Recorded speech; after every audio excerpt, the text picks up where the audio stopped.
دوسته طریقه خو صحیح نه ده چاره دام ده مولوي صاحب ما ته داسې وښودي ته ورېږه زه تا ته طریقه ښیم چې څنګه باندې انسان ځان کړی په دې یخنۍ کې او 10 چاره دام نو ټول مونځ کوي دله پکار دا دی چې صحیح او 10 چاره دام وکړي نو د هغې په وجه باندې به د مونځ هم صحیح وي که دې ډېر ښکلي مونځ کې خو چې چاره دام یې صحیح نه کړی نو هغه د وګوره لستوڼي ستا بره نه دي نو دا څنګلې چې کوم دی دارې دارې وچېري او دارې خپو ته وګوره ګیټېرې دارې دا ځای نه وچري دا وګوره لږ شانتې وګوره الله پاک به پې تا له مجر درکړي نه او دې خوا ګوره د چاره دام دا طریقه زده کړه انشاءالله العزیز په صحیح طریقې باندې او دا دی الله پاک دې پې مال او تعالی عمل توفیق را نصیب کړي سره ټولو نو داسې کېناستي صحیح طریقې سره اول سره بسم الله والحمد لله علی دین الاسلام چې دا دواري ووي نو الله جل شانه د دې چاره دام په وجه باندې د انسان ټول ګناهونه معاف کړي بسم الله والحمد لله علی دین الاسلام دا د چاره دام دعا ده دا دواري ووي پس د دې نه د نلکي ته خیال کوه چې په لوټه وي ډېر بهتر دی که نه دا لګې نو دې ته دونه ګوره که نه دې ته سړی لاندې باټي کېږي او ته ګوره غټ باټي به ډک شي او ستا چاره دام به لا ختم نه وي په لوټه باندې چې وي نه په هغې کې اسراف نه کېږي خو دې ته هم چې سړی خیال ساتي داسې رکوله وکړل نو دا لاسونه چې کوم دی نو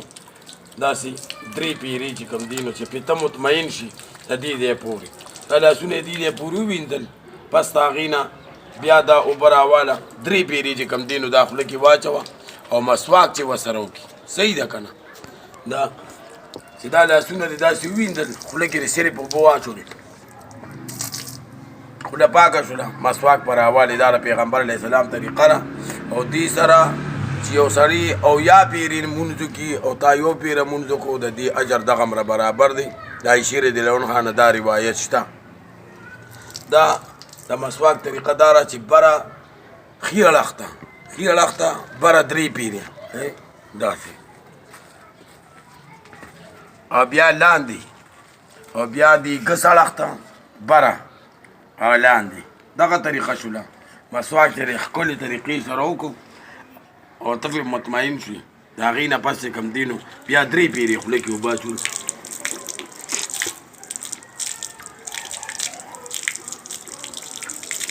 دې سره به اوبو ته ګور چې د اوبو اسراف رانه زیات نه شي خوله کې 3 پیرې اوبه واچولې د هغې نه پس چې کوم دی نو د سپیمو کې او دا قشه ګوته دا به دقه شانتې سپۍ به چې کې نو په ګس لاس باندې به سپۍ هم وکړې په ګس لاس باندې به پوده پاکه کړي او پوده پاکه شوله ته پې مطمئن شوې پوده کې دیو په سړی واچي او 3 پیرې د سپیمو هم برابر شي څنګه 3 پیرې د خولې برابر شو که نه دغه شان د سپیمو او 3 پیرې دا چې کوم دی نو دا مخ وینځل دي نو چې په مخ ته یو لپه واچول دا مخ مکمل طور باندې لون شو صحیح شو ده که دا مخ مکمل طور باندې لون شو نو بیا ورې مګه داسې ښه مکمل ځان مطمئن که خو نلکه و بنده ساتو چې اسراف ډېر ونه شي بیا چې رالو نو بیا به د ګیرې والا کس دپاره یو پیره دقه شانتې یو پیره داسې یو پیره داسې چې د دا ګیره مکمل مخ مکمل لون شو 3 لپې به موږ برابر کړو صحیح شوله نو یو شوله دا 2 شوې یو لپه په ډومبي سر کې به په کم باندې چې مخ نام جنډ کړو صحیح شوله د دې نه پس بیا ترې پر یو لاس باندې د نبي علیه السلام طریقه داره چې دا اوبه دقه شانتې استعمالو خو چې دا نلکه موږ بند کړله نو دا لاس به موږ مکمل طور باندې ومکو داسې صحیح شوله نو ګوره دې ځایونو ته په دې کې وګوره دا مکمل نمجن شو صحیح شو نو په دې باندې چې دا 2 پیرې نورې توبه اړې که نه یو پیره داسې او بیا دا 3 پیرې برابر شو صحیح شوله هم دقه شان دا لون لاس په دې لاس باندې داسې راکاږه پوه شوې په خبره باندې دا به ستا 2-4 منټه والي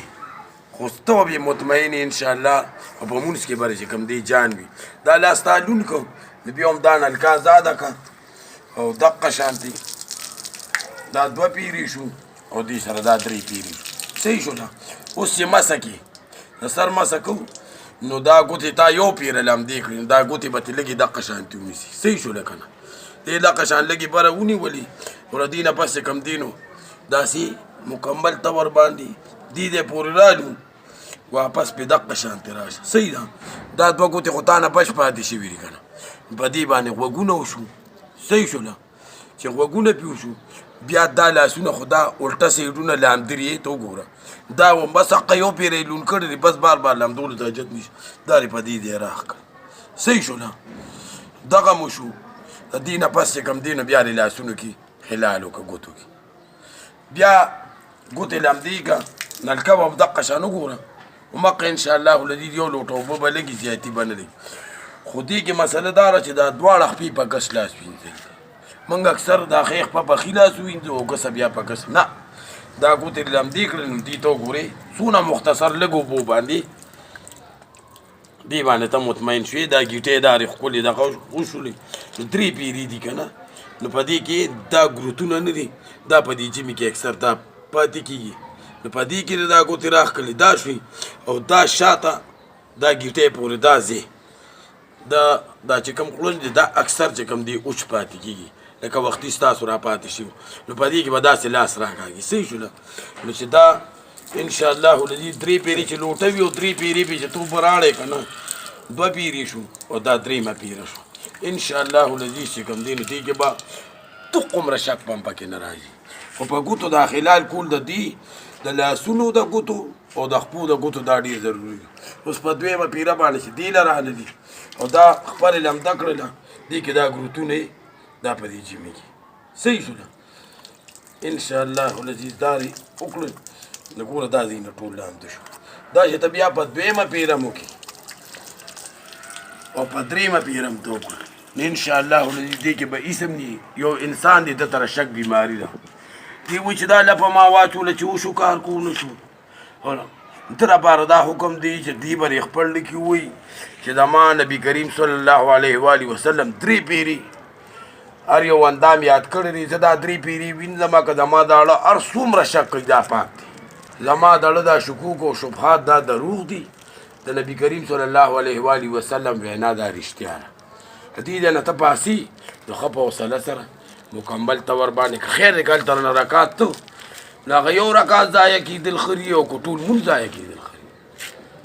نو د دې وجه باندې سړی راپاسي ښه ښکلي ځان تیار کړي بیا هم دقه شان قبلې ته مخکې او دې دغه شانتې مخکې او دې دا ګوتې اوچته کړي د شهادت ته او اشهد ان لا اله الا الله وحده لا شریک له واشهد ان محمدا عبده ورسوله د اسمان اړخ ته لږ شانتې وګوري او دله چې کوم دی نو الله جل شانه دی انسان ته او د جنت ټولې دروازې ته دروازې ته کولو شي دا پس سره صرف په دې صحیح چاره دام سره انشاءالله العزیز چې بیا راځي لږ په احتیاط سره معمولی خیر د خپل ټیم نه یو سړی 2 څلور منټه 15 منټه یو 10 منټه مخکې روزو نه کوره او راشو دلته په تسلي سره په اطمینان سره انشاءالله دقه شان چاره دام کو بیا چې لاړې مسجد ته که لږ وخت ونه ګوره 2 رکعاته نفل تحیت الوضو تحیت المسجد صلات حجت صلات توبه دا ټول نیتونه پکې وکړه او انشاءالله سړي ودرېد 2 رکعاته نفل یې وکړل دا ټولې د مسجد شکریه آمده شوله ستا د یو 10 چهاردام شکریه آمده شوله خو دا چهاردام صحیح طریقه زده کول وي دونه دین په هر مسلمان نارینه زنانه زده کول فرض دي چې دې په 40 غنټې ژوند د الله پاک د احکاماتو د نبی کریم صلی الله علیه وسلم د طریقو مطابق دي صحیح ده که نه الله پاک دې په مال تعالی او ټول امت له په عمل توفیق ورنصیب کړي انشاءالله الذي ټولو کتونکو ته زما دا اړخ نه دا خواست دی چې رچا په چهاردام کې دا کمی و الله پاک به دا اوښکي وي او د دې لپاره دا ټولو دا موږ تاسو شیر کو انشاءالله څومره خلک یې ګوري دا وي په چهاردام کې کمی وي او الله پاک دې سره لري کی تاسو له خدای پاک اجر درکړي الله پاک دې په ټول امت له سره زما د عمل توفیق ورنصیب کړي او الله پاک دې زموږ او تاسو ټولې کمې ختم کړي واخر دعواهم ان الحمد لله رب العالمین